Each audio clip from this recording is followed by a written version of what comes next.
feel it. Okay. I think that it's very important to give your children a lot of love. It's kind of like putting money in the meter. The most important thing, doesn't matter how healthy the food is, how great quality the towels and the organic clothes that you buy, nothing will replace presence. So if you have a job or you have to be away, make sure that the time that you spend is really present. Make sure you're really there for them. It's like putting money in the meter, and if the meter runs out, you get a ticket. And that ticket's not fun to get. So one of the things that I like to do is make sure that I lead by example. I'm not going to tell my children to eat vegetables if I don't eat it myself.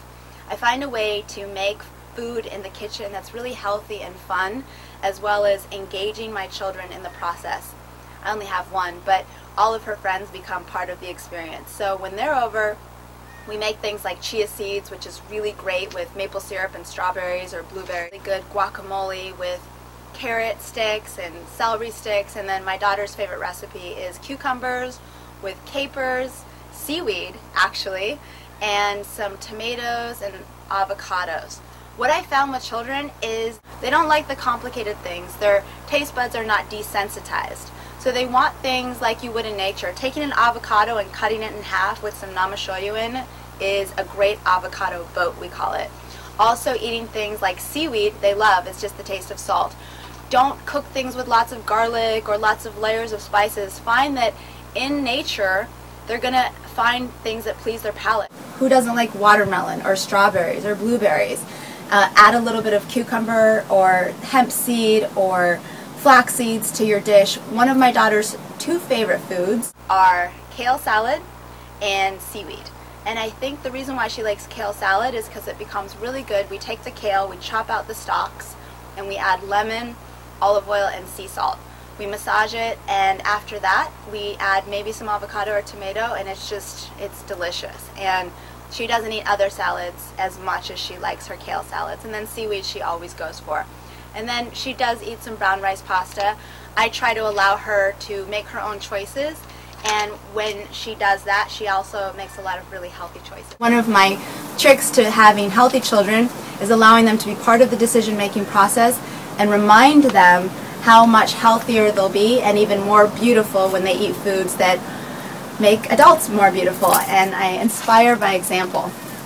Another couple things that I like to do is really take the time with them to play. So I like to get to their level and realize that children are not in the way, they are the way.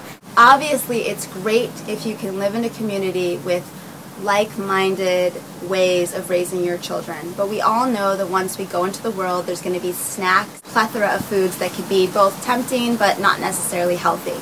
So a couple of things that I do myself is find a way to be somewhat in the middle.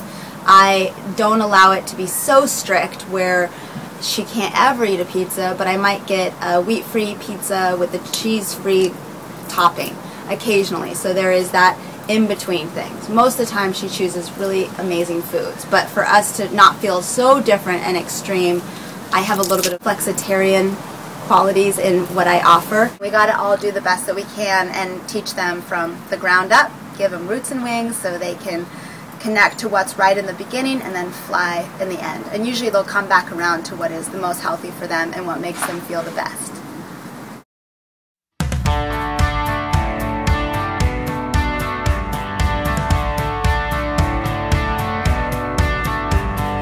Something's going on in my heart, I can feel it.